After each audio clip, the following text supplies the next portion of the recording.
미군 공동방위조약으로 이재명 정권의 무덤을 파다. 트럼프 행정부는 한국 정부의 한미 상호방위조약 제3조의 이행을 요구하며 동맹 현대화를 제안하고 있습니다. 조선일보가 7월 24일 보도한 바에 따르면 미국 트럼프 행정부는 이달 중순 열린 한미협의에서 우리 정부의 한미 상호방위조약을 미국의 인도태평양 전략에 확대 적용하는 등의 동맹 현대화를 요구했다고 합니다. 이는 7월 10일 국장급 회의와 7월 18일 차관보 및 부장관급 회의에서 두 번에 걸쳐 논의된 내용입니다.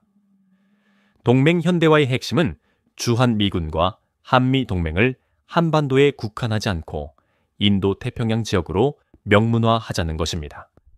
여기에는 자동 개입 조항이 포함되지만 이는 완전한 자동 개입이 아니라 각국의 헌법상 절차에 따른 단서가 붙어 있습니다. 제3조의 구체적인 내용은 다음과 같습니다. 각 당사국은 타당사국의 행정 지배해에 있는 영토와 각 당사국이 타당사국의 행정 지배해에 합법적으로 들어갔다고 인정하는 그무의 영토에 있어서 타당사국에 대한 태평양 지역에서의 무력 공격을 자국의 평화와 안전을 위태롭게 하는 것이라 인정하고 공통한 위험에 대처하기 위하여 각자의 헌법상의 수속에 따라 행동할 것을 선언한다. 즉, 군사적으로 도와야 한다는 의미입니다. 현재 미국은 서태평양 지역에서 중국과의 군비 경쟁, 소위 신냉전에 직면해 있습니다. 미국 측 주장에 따르면 과거 냉전 시기 소련보다 지금의 중국이 더 강하고 그때 미국보다 지금 미국이 더 약하다는 것입니다. 따라서 주변 동맹에 도움이 필요하죠. 과거 약한 소련과 강한 미국 시대에도 유럽 전체의 지원을 받았는데 지금 약해진 미국은 이 지역 동맹의 지원을 받아야 하지 않느냐는 논리입니다. 그동안 우리가 해줬으니까 이제 너희들도 해라 라는 메시지인 셈입니다. 6월 30일 민교의원과의 대화 등을 통해 나온 내용인데요.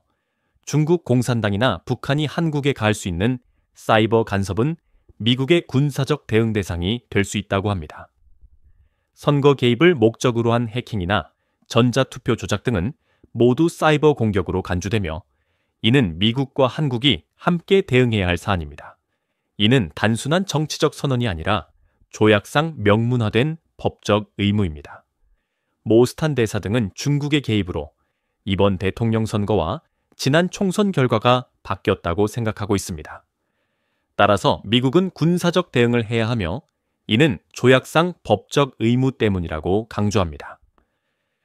현직 법학 교수인 이 대사는 부연 설명으로 SK, 텔레콤 해킹이든 선거 시스템 조작이든 한미 상호방위조약 제3조에 따른 대응 범위에 해당하며 이는 단순한 정책이 아니라 국제법적 의무다라고 밝혔습니다.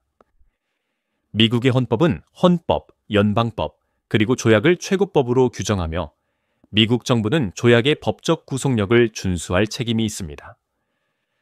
현직 법학 교수인 모스탄 대사는 이를 강조하며 SK텔레콤 해킹이나 선거 시스템 조작 같은 부정선거 행위는 동맹국에 대한 공격으로 간주되므로 미국은 한미 상호방위조약 제3조에 따라 개입해야 한다고 주장합니다. 이는 모스탄 대사 개인의 의견이 아닙니다. 이미 2024년 10월 31일 워싱턴 DC에서 열린 한미 외교국방 2+2 회담에서 이와 관련된 합의가 이루어졌습니다. 당시 회담에는 김용현 국방장관, 조태열 외교장관, 토니 블링컨 미국 국무장관, 로이드 오스틴 미국 국방장관이 참석해 중요한 안전장치를 마련했습니다.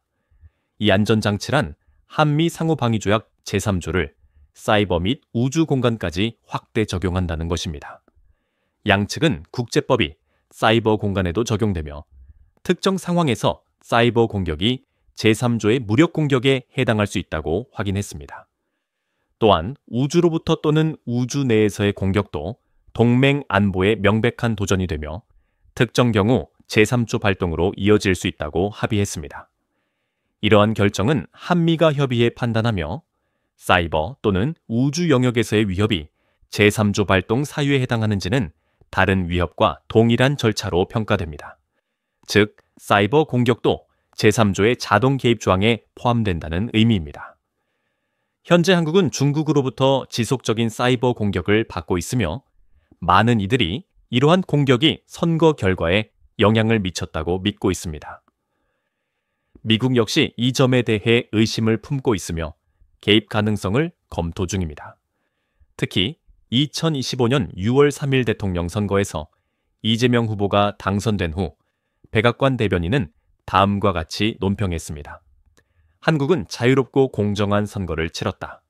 그러나 전 세계 민주주의 국가들에 대한 중국의 간섭과 영향력을 여전히 우려하며 이에 반대한다. 이 논평은 한국의 선거가 공정했다고 전제하면서도 중국의 간섭 가능성을 강하게 시사하는 표현입니다. 그러나라는 단어가 포함된 이 문장은 중국의 개입이 한국 선거에 영향을 미쳤을 수 있음을 암시하며 미국의 우려와 반대 입장을 분명히 드러냅니다. 2025년 6월 대통령 선거에서 이재명 후보가 당선되고 김문수 후보가 낙선했습니다. 이에 대해 백악관 대변인은 논평에서 한국은 자유롭고 공정한 선거를 치렀다. 그러나 전 세계 민주주의 국가들에 대한 중국의 간섭과 영향력을 여전히 우려하며 이에 반대한다고 밝혔습니다. 이 말은 축하 메시지 없이 그러나라는 단서를 붙여 중국의 선거 개입 가능성을 강하게 암시합니다. 즉, 이번 선거가 중국의 간섭으로 오염되었다는 미국의 의심을 드러낸 것입니다. 이러한 의심은 단순한 추측이 아닙니다. 이미 2024년 10월 31일 워싱턴 DC에서 열린 한미 외교국방 2+2 회담에서 한미는 상호방위조약 제3조를 사이버 및 우주 공간까지 확대 적용하기로 합의했습니다. 이는 사이버 공격이 무력 공격에 해당할 수 있으며 특정 상황에서 제3조 발동으로 이어질 수 있다는 점을 명확히 한 것입니다. 미국은 한국 선거에 대한 중국의 사이버 개입을 동맹에 대한 공격으로 간주하며 조약상 의무에 따라 개입할 준비가 되어 있다고 보입니다. 트럼프 대통령은 이재명 대통령 당선 사흘 만에 20분간 통화를 했습니다. 하지만 통역 시간을 고려하면 실질적으로 10분 남짓한 대화였죠. 그 이후 미국은 추가적인 통화나 접촉을 피하고 한국 측의 만남 요청에도 시간을 지연시키거나 회피하고 있습니다.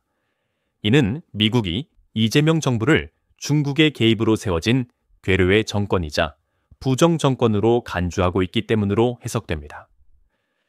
미국의 이런 태도는 한국이 패싱되고 있다는 인식을 낳고 있습니다. 이제 8월이 다가오며 위기가 본격화될 조짐입니다. 8월 1일부터 미국은 한국산 제품, 특히 현대 기아차에 대한 관세 폭탄을 예고하고 있습니다.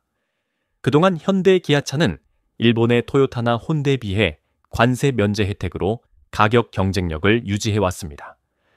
하지만 일본은 관세를 낮춘 반면 한국은 높은 관세를 부과받게 되면서 현대 소나타나 제네시스가 토요타 캠리나 렉서스보다 10에서 20% 비싸질 가능성이 큽니다. 미국 소비자들이 더 비싼 한국 차를 선택할 가능성은 낮아 한국 경제에 큰 타격이 예상됩니다. 한편 중국은 베이다이어 회의를 마친 뒤 사중 전회에서 시진핑 주석의 퇴출 가능성이 제기되고 있습니다. 시진핑이 물러나면 글로벌 부정선거의 기획자로 지목된 왕후닝이 미국에 넘겨질 가능성이 높습니다. 이는 중국이 미국과의 화해를 시도하기 위한 선물로 해석됩니다. 왕후닝이 미국으로 넘어가면 한국 선거를 포함한 부정선거의 정황 증거가 드러날 수 있고 이는 이재명 정권에 치명적인 타격을 줄 것입니다. 만약 고든창 변호사나 모스탄 대사가 주한 미국 대사로 지명된다면 이는 미국이 한국의 레짐, 체인지를 염두에 두고 있다는 신호로 볼 수 있습니다. 이 과정에서 한국 경제는 심각한 위기를 맞을 가능성이 큽니다. 미국과 일부의 주장에 따르면 중국의 개입으로 인한 부정선거가 이재명 정권의 정통성을 흔들고 있으며 이는 대한민국이 선택한 결과에 대한 대가라는 시각도 존재합니다.